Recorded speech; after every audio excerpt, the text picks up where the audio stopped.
Well, hello there and welcome to RH Movie Recap. Glad to have you here. Thanks for joining us. So today we're going to check out something called The Great Train Robbery, and it's a film in two parts. We're going to focus on the first part, attacked a train and got away with over £2.6 million. Spoilers follow. Our story begins on November 27, 1962, when a man is sitting in the back of a car reading a paper. As he looks over the top, a plane passes overhead. Three men in black suits wearing bowler hats and carrying umbrellas enter the building. They enter the gentlemen's toilets, where there are two men already dressed in a similar dress. When the time is right, all five men leave the toilets together.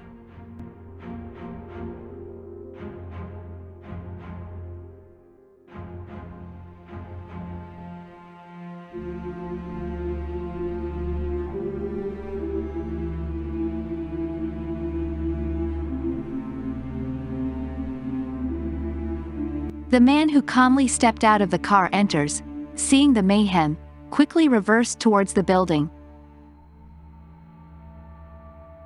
And one of them was loaded with the box, while the others acted as a decoy.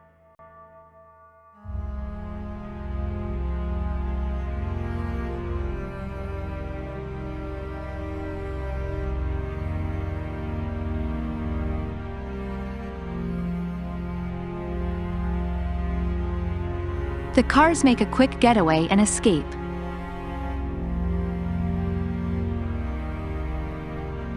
After opening the box later in a secret location, what we have now, one of the men remarks that it does not appear to be $400,000. They count it and discover that it is only 62 grand minus other costs. They are upset because each man receives approximately $4,000, saying how all the planning has gone to waste. And the guy counting the money, the leader Bruce, says they'll do better next time. One of the men is still unhappy and continues to complain about the expenses, and the two men begin to argue amongst themselves. Later on, the men go out and have a good time posing for a picture before continuing to eat, drink, and listen to music, and once the song is over, two of the men leave. Charlie and Bruce converse. Bruce expresses his desire for the next job to Charlie, but Charlie advises them to keep quiet for a while and let things cool down. Bruce goes on to say that they need to make it bigger in order to bring in more money the next time. The next song begins, and everyone continues to dance and have a good time. Bruce goes to the restroom and speaks briefly with a man who mentions an airport raid, going on to say that the men in charge barely got away with loose change, referring to the $60,000 stolen. The man claims that the robbers must have felt sick when they opened the box. Bruce implies that it wasn't bad for 20 minutes of work and walks away. The man follows him and says, "We'll be on him like a shadow." He introduces himself as Frank, a detective, and tells Bruce to stay in his box before leaving. As they walk through a park, the men are offered another job and given details about an overnight mail train traveling from Glasgow to London. They are then given more information about the train and learn that there may be as many as 1 million on board, if not more. Bruce notices green as he examines the bags. After being taken off the train, the men walk through the train station and discuss the heist further. There are no transport police or security guards protecting this train, so you're just asking to be robbed. They go on to say that there will be 75 men on board, but only 5 on the high-value train, coach package. They intend to steal the money without the men on board noticing that we lack expertise. Bruce is intrigued by the concepts. It's all about getting the life you deserve before one of the other men. When the 4 men begin to plan their strategy, Charlie states that they lack the necessary expertise.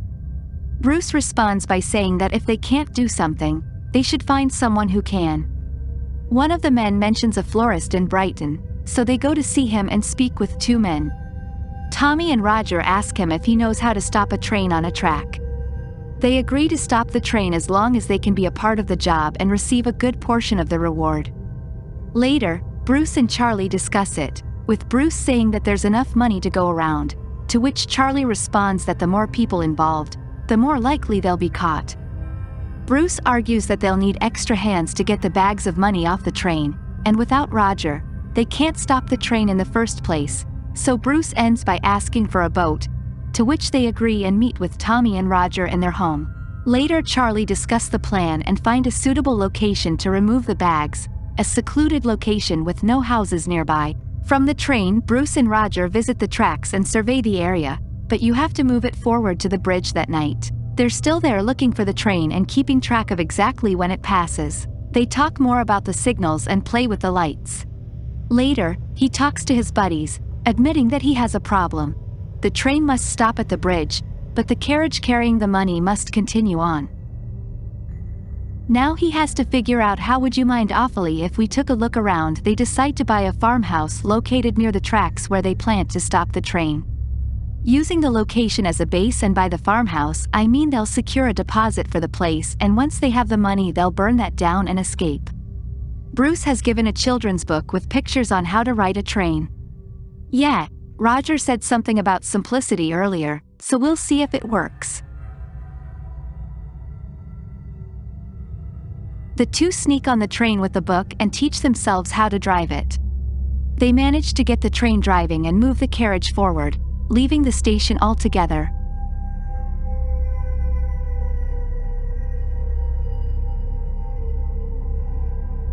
His friend jumps off the train, and Bruce calls him a jerk before jumping after him, but they both land safely in the snow.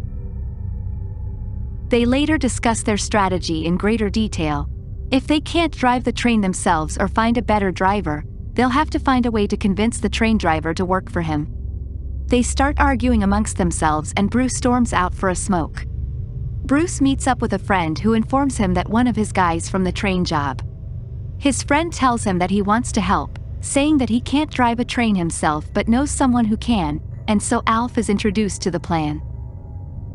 The men meet up and Bruce goes through the new plan. They'll disguise themselves as army soldiers.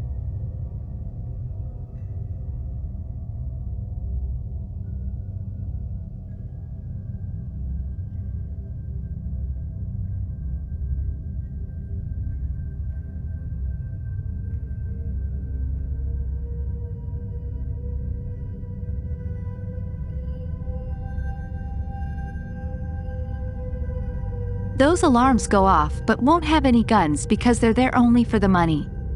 They don't plan on hurting anyone, just want the cash, and they'll have 15 minutes to unload that cash, and then a man knocks on the door and introduces himself as the owner. He then says he owns the next farm over and asks Bruce if he's the new owner.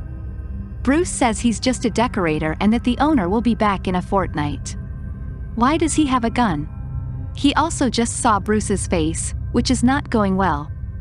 That night, the guys hang out at the farmhouse, playing games and keeping themselves entertained. Bruce is bothered by the time, and one of them wonders if the man they saw earlier will return, saying he hates waiting. The guy who appears says it's off for tonight. They'll have to wait until tomorrow. The hours pass, and the guys live in uncomfortably close quarters. The funds are loaded onto the train. Back at the farmhouse, the guys are informed that the heist will take place tonight. Everyone dresses up as soldiers and drives to meet the train. They park near the bridge and prepare. The train comes to a halt at the crew station, and more cash has been loaded on the guys. While waiting for the train, keep playing with the lights. Bruce is in position at 2:50 a.m. They stare for a little while longer. After a few tense moments, they see lights down the tracks in the direction it will. That's all there is to it. When the conductor notices the yellow signal, he applies the brakes to the train, which comes to a stop right by the bridge while the men wait. It's 3 a.m. and I'm hiding behind a wall. One of the men on the train gets out to use the phone by the tracks, but he is unable to connect to anyone who was not part of the plan, so the guys must now improvise. He has jumped and is holding onto the floor and has been ordered to remain silent.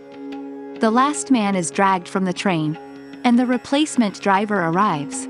He can't leave right away, however, because there's no pressure in the train, which they must have lost when they uncoupled it. The guys put pressure on him, but he can't move the train, so they bring back the original driver. But he can't because of the same reason. There's no rush, something about I'm not sure how trains work. After a few tense moments, the train begins to move, leaving the other carriages behind. It's 3:15 a.m. The conductors pulled him from the train and offered him money in exchange for his silence. Schuth refuses and is dragged away. The men get into the carriage, ordering those inside to get on the ground, and the padlock holding the money is removed. A broken lamp can be found behind the gate, and the money is removed from the train. The bags are passed down the line into waiting vehicles. They do not have time to grab all of the bags, so some are left. Only a few remain behind them, and the men flee. They return to the farmhouse, and Bruce warns them to keep an eye out for homing devices and to keep their gloves on. They hear a radio report about them, and they start laughing and celebrating the money being emptied into a large pile, and they counted everyone. The ecstatic crew instructs them to wake him up when they have finished counting another man.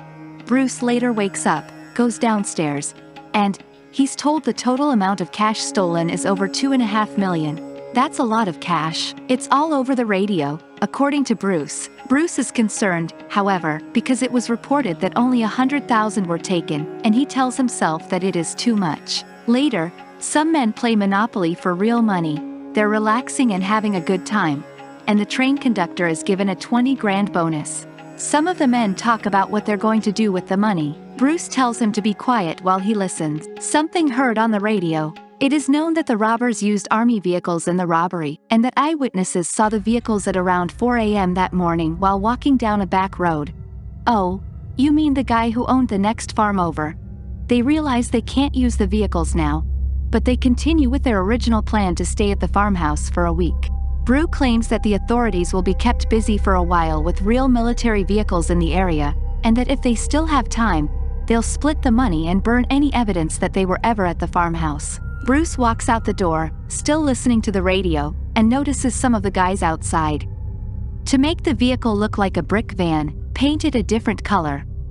Bruce hears on the radio that the police have warned residents in the area where the train was robbed to be on the lookout, as it is believed that the robbers are hiding out within a 30-mile radius of the bridge, and farms in the area are being investigated. These boys are becoming restless, and Bruce insists that they stay put. He assures them that it is only the eye. Bruce admits that he didn't expect so much money and that this wasn't supposed to be the crime of the century. Charlie insists that they leave tomorrow, and Bruce remains silent. The guys begin to clean the house of evidence by setting fire to their costumes or uniforms, and Bruce, sadly, throws his hat in the fire. The next day, just before they leave, Charlie warns them all not to flash their money around and to keep their mouths shut if the police come around. It's a thing of beauty that everyone can see their cars and flee in a hurry. Bruce is the last person to leave. It's now August 9th, 6:30 p.m., and Bruce returns home to a worried wife. Hugs him and asks him what he's had. He orders her to flee after hearing the radio with her son, and she only reluctantly agrees. The men are still worried about the heat. Everyone is tense, and after learning that the farmhouse has not been burned down, Charlie begins to beat that man up. He's been ordered to leave. Bruce asks how thorough the cleaning was before they kill him, and discovers that it was insufficient. They intend to return to the farmhouse and burn it. They're too late because the farmhouse is already being searched. Bruce overhears on the radio that the cops are confident that arrests will be made soon. As his wife watches him through the doorway, he recalls happier times with him. Charlie thinks they should go ahead with their plan to burn down the farmhouse, but the Brew says it's not a good idea because the place will be crawling with cops. What do you think? He goes on to say that he has no plans. Bruce reads the front page of the paper, and seeing that the first of their men has now fallen into the hands of authority, Charlie proposes that they go their separate ways, no contact, far apart, and far away. Brew walks away for a little context after seeing his face on the front page now. A wanted man in disguise.